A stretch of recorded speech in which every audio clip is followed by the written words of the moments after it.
In this video, we'll be finding every possible rational root of a polynomial function, and this time we'll be looking at fourth root functions, which means that the highest power within our polynomial will be something that looks like x to the fourth. So let's just dive in and take a look at this new example. The starting process here isn't any different. We're still going to use the rational root theorem in order to start finding some rational roots that we can use to help us to start finding all of those real solutions to this polynomial.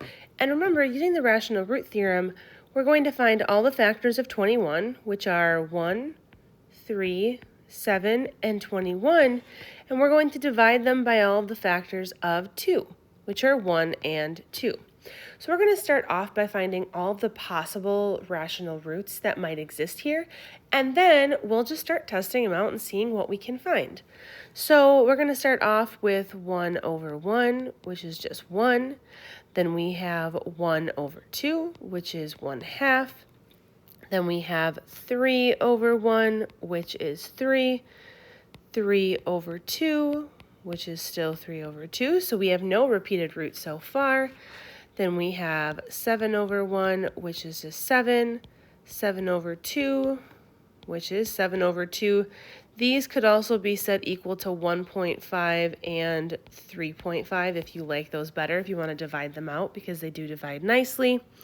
Then we have 21 over 1, which is 21, and 21 over 2, which you can leave as a fraction, or you can turn into 10.5. So here, as we found all of those possible roots, we can see there weren't any repeats, so we didn't have to cross anything off. So the values that we can test using synthetic division are plus or minus 1, plus or minus 1/2, plus or minus 3. Then we have plus or minus, I'm going to change this into a 1.5, just a little easier to do math with, plus or minus 7, plus or minus 3.5, plus or minus 21, plus or minus 10.5. So these are all the possible values we can test, which is quite a few.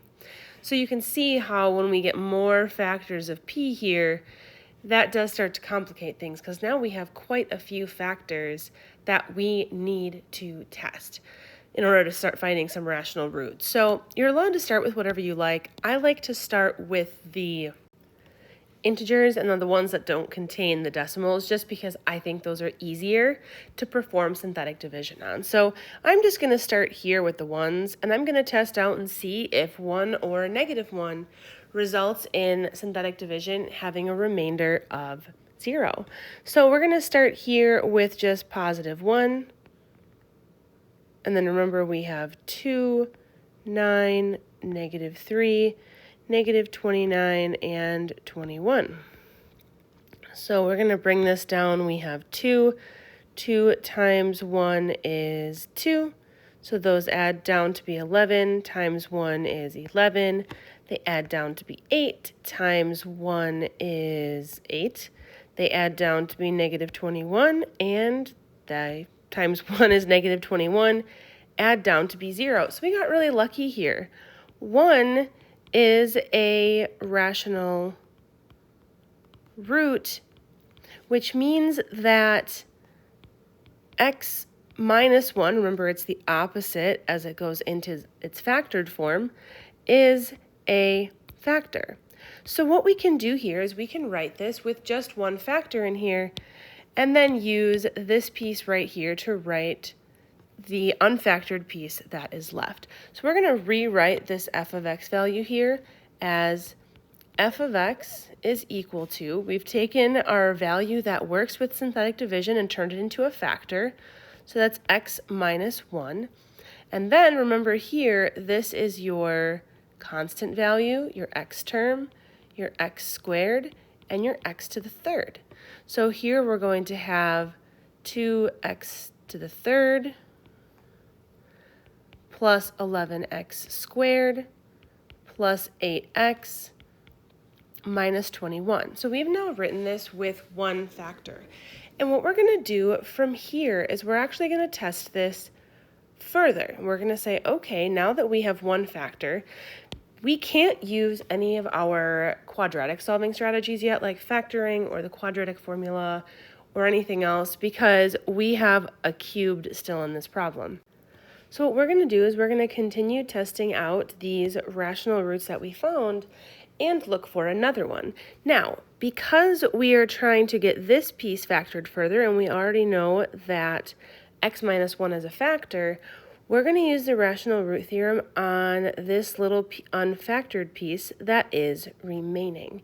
So we don't have to use the big original function. We can now use this little piece that is left. So we're going to continue testing our roots. I'm going to start here with the -1. But we're going to use it on this piece that I have underlined in blue. So I am going to come up here. I'm going to test out -1. And I'm going to use this part right here because this is the piece that I want to continue factoring further, essentially, and finding more solutions or roots among. So we're going to use 2, 11, 8, and -21. So this 2 comes down, so we have 2 times the -1 here, which is -2, add straight down, which is 9, times -1, which is -9, add straight down, times -1, which is 1. So that gives me a remainder of -20. So I can see that -1 is not a potential solution or root here. So then I'm going to move on to the next, whole number integer that I see, which is 3. So I'm going to use 3 here now. So I have 2, 11, 8, -21. Again, notice I'm using this piece here that's in my new factored form. I'm not using the original because this is the part that I want to factor further. So here I'm going to bring the 2 down, multiply it by the 3, which is 6, add straight down, which is 17, multiply that by 3, which is 51, add straight down to get 59, multiply that by 3, which is 177, and I can already see you add these, there will be a remainder. So 3 is not a potential solution or root here. So now let's move on to the -3 and see how that works out. So here we can take 2, 11, 8, -21, bring the 2 down, multiply it by -3, that's -6, add straight down, that's 5. Multiply that by -3, that's -15, add straight down, that's -7. Multiply that by -3, that is a positive 21, which when added with the -21 becomes a remainder of 0. So here we can see that we have now found another solution, another root for this problem.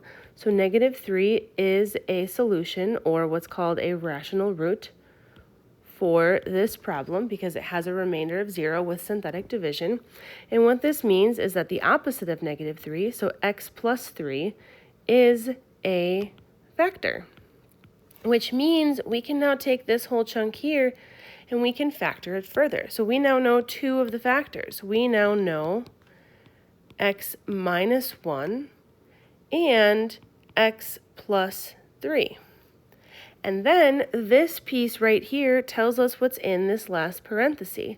So remember, the -7 is our constant, the 5 is our x term, and the 2 is our x squared term. So we have 2x squared plus 5x minus 7. So by using the rational root theorem tied together with synthetic division, we're able to continue finding more and more and more roots. Now you can continue this particular process and keep getting this into more and more factored form. Or once you get a power of 2 here, you are actually able to stop and solve this using a variety of strategies, because we know a lot of factoring or a lot of quadratic solving strategies, including factoring, quadratic formula, square roots, etc. Completing the square, all of those things apply. So we're going to actually use those strategies here to solve this. So for this one in particular, you can use factoring to solve this further, or you can use the quadratic formula. I am going to practice using the quadratic formula because we haven't used that much recently, and show you how we can get our answer using the quadratic formula. So we have x equals negative b, or opposite of b, plus or minus the square root of b squared minus 4ac all over 2a.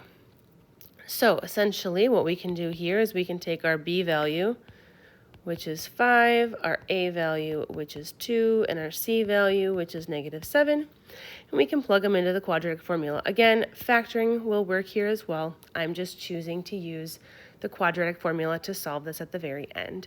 So we have negative 5 plus or minus the square root of 5 squared minus 4 times a times c, which is negative 7, all divided by 2a, which is 2. So we have negative 5 plus or minus the square root. The inside of that square root turns into 25 minus, you have 4 times 2, which is 8, times negative 7, which is a negative 56. I'm okay if you use a calculator on this part because you could probably use a calculator to calculate that whole value. Just showing you what it looks like if you do it completely by hand. So this part under the square root really turns into 25 plus 56, and 25 plus 56 turns into a nice square root, which doesn't happen all the time, which is the square root of 81, then over 4. So we're almost done here. I have negative 5 plus or minus the square root of 81, which is 9, all divided by 4. So then I can split that, so I have negative 5 plus 9, all divided by 4, and negative 5 minus 9, all divided by 4. Negative 5 plus 9 turns into 4. So we have 4 over 4, so that means we have x equals 1. And then negative 5 minus 9 is negative 14, which means we have a negative 14 over 4, which simplifies to negative 7 over 2. Which is negative 3.5, if you want to leave it that way. So we have a combination of synthetic division, rational root theorem, quadratic formula. We could have used factoring, and throughout that entire process, by using all the strategies we've learned so far, we find the possible x values here are from our first synthetic division. We're finding solutions here, and remember, solutions mean when this all equals 0, so we're finding the roots, or the x-intercepts. So our first one that we found was when x is equal to 1. So we're going to move and we're going to go record, okay, the first one that we found is x equals 1. Then we found x could equal negative 3 because we got a remainder of 0 here. So we have negative 3. Then we found another x equals 1. So I'm just going to note that this one appears twice because that's always a good thing to note. We then expect it to kind of bounce on the graph. And then our final x value would be negative 3.5, or you could write negative 7 over 2. So these are all your possible x values for that original polynomial function that would result if f of x was equal to 0.